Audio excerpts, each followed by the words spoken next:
કોંગ્રેસે મેનિફેસ્ટો જાહેર કરીને ખેડૂતોથી લઈને તમામ વર્ગ માટે વાયદા કર્યા, ત્યારે અમદાવાદના કોંગ્રેસના કાર્યકર્તાઓ શું કહી રહ્યા છે, આવું જાણીએ। રાહુલ ગાંધીએ અતિ મહત્વાકાંક્ષી મેનિફેસ્ટોની જાહેરાત કરી છે, ત્યારે લોકો શું કહી રહ્યા છે તે જાણીએ। આપ શું માનો છો? સૌથી ઇન્ટરેસ્ટિંગ વસ્તુ એ છે કે દેશદ્રોહ, રાષ્ટ્રદ્રોહની કલમને નાબૂદ કરવાની વાત કરી છે। કેટલી મહત્વની હાલના તબક્કે? એ બહુ અગત્યની વસ્તુ છે, કારણ કે ઘણા સમયથી તમે જોતા હશો કે લોકો ઉપર ખોટા રાષ્ટ્રદ્રોહના કેસ કરેલા છે ભારતીય જનતા પાર્ટી તરફથી। એટલા માટે જ કોંગ્રેસ દ્વારા આ મુદ્દો ખૂબ જ ધ્યાનમાં લેવામાં આવ્યો છે કે રાષ્ટ્રદ્રોહના જે કાયદા છે એનો થોડા સુધારા વધારા કરી અને ફરીથી અમલમાં મૂકશે। હાલનો તબક્કો, કારણ કે ઘણી બધી સોશિયલ સાઇટ પર પોતાના વિચારો વ્યક્ત કરતા હોય છે, અથવા તો ગમે ત્યાં પોતાના જે સ્પીચ સંબોધનમાં પણ આ પ્રકારની વાતો થતી હોય છે। તો સરકારની વિરુદ્ધ, ખાસ તો કનૈયા કુમારની અને હાર્દિક પટેલની જ હમણાં વાત કરવામાં આવે, તો આવા સંયોગોમાં આ કેટલું મહત્વનું બની રહેવાનો અને આનું અસર દેખાશે ખરી ઇલેક્શનમાં? હા, આની જરૂરથી અસર દેખાશે। આ મુદ્દાના લીધે લોકોને એક એમનો પોતાનો પ્લેટફોર્મ મળી રહેશે, પબ્લિક સમક્ષ એમની વાત રજૂ કરી શકશે। આપ શું માનો છો? આ પણ મુદ્દો છે, સાથે જ 22 લાખ સરકારી નોકરી આપવાની પણ વાત છે ને રાષ્ટ્રદ્રોહની કલમ હટાવવાની વાત છે। અમારા રાષ્ટ્રીય પ્રમુખ રાહુલ ગાંધીએ આજે જે મેનિફેસ્ટો બહાર પાડ્યો એમાં એક એવો મેનિફેસ્ટો આપ્યો છે કે 22 લાખ સરકારી નોકરી આપશે। એની સાથે બીજો પણ મેનિફેસ્ટો છે કે જે બેરોજગાર છે એવાના દર મહિને 6,000 એટલે વાર્ષિક 72,000 રૂપિયા આપવાની પણ માગ કરી છે। અને આજ દિન સુધી પણ કોંગ્રેસ સરકારે જે વચન આપ્યા છે એ વચન પૂરા કર્યા છે। અગાઉ વિધાનસભામાં રાજસ્થાન, MP, છત્તીસગઢ, પંજાબ ખેડૂતોના દેવા માફ કરવાની વાત હતી, તો શપથ લીધાના 24 કલાકમાં ખેડૂતોના દેવા માફ કરવાનું ચાલુ કરી નાખ્યું છે। અને આ પણ જે મેનિફેસ્ટો આપ્યા છે, જો અમારી કોંગ્રેસની સરકાર બેસશે તો 24 કલાકમાં ચાલુ થઈ જશે।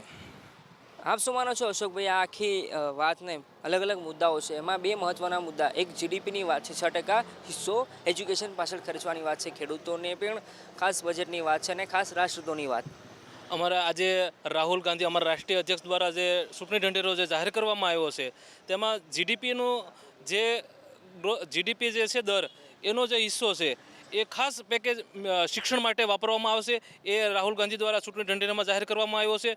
બીજું, મેડિકલ માટે પણ અલગથી વાપરવામાં આવશે, અને ખેડૂતો માટે પણ એક અલગથી બજેટ રાખવા માટેની ભલામણ કરી છે। ખેડૂતનું અલગ બજેટ અને ખેડૂતને દેવા માફ કરવાથી માંડીને મેનિફેસ્ટોમાં ખાસ કરીને શિક્ષણ, બેરોજગાર છે તે 22 લાખોને રોજગારી આપશે, અને એનું વચન જે છે એ પૂરું કરશે। અને ખાસ કરીને જે રાજ્યમાં અમારી સરકાર આવી છે, પંજાબ છે, કર્ણાટક છે, મધ્યપ્રદેશ, રાજસ્થાન, ઉત્તર પ્રદેશ, બધી જગ્યાએ 10 દિવસની અંદર જે કીધું એ કરી બતાવ્યું છે। અને અમારી સરકાર જો કેન્દ્રમાં આવશે, ચૂંટણી ઢંઢેરો રાહુલ ગાંધીએ જાહેર કર્યો છે તો એ કરીને બતાવશે, એ અમારી ખાતરી છે।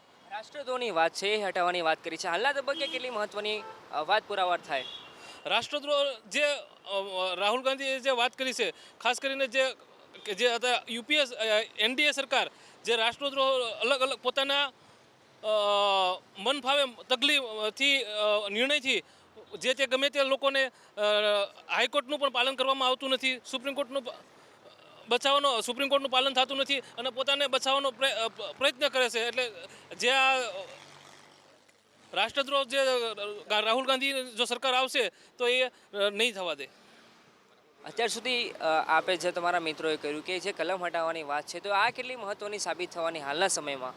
હાલના સમયમાં કલમ હટાવવામાં આવે તો તે સાબિત થશે, અને અમારા અધ્યક્ષ રાહુલ ગાંધીજીએ જે રીતે કીધું છે તેવી રીતે તમામ પ્રકારનું અમે એ કલમ હટાવીને અમે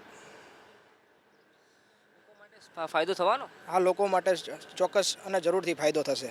આ બધાની વાત કરીએ તો લાગે છે કે જ્યારે ઇલેક્શન આવતું હોય છે અને આ પ્રકારે મેનિફેસ્ટો તો જાહેર કરવામાં આવતા હોય છે, પરંતુ ખરેખર લાગે છે કે ગ્રાઉન્ડ પર વાસ્તવિક એનું કામ થશે?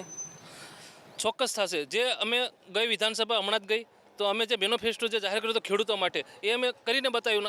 આ વખતે પણ અમારી સરકાર આવશે તો એ કામ થશે, ચોક્કસ અમે ખાતરી, અમારા અધ્યક્ષ રાહુલ ગાંધીજી ખાતરી આપે છે।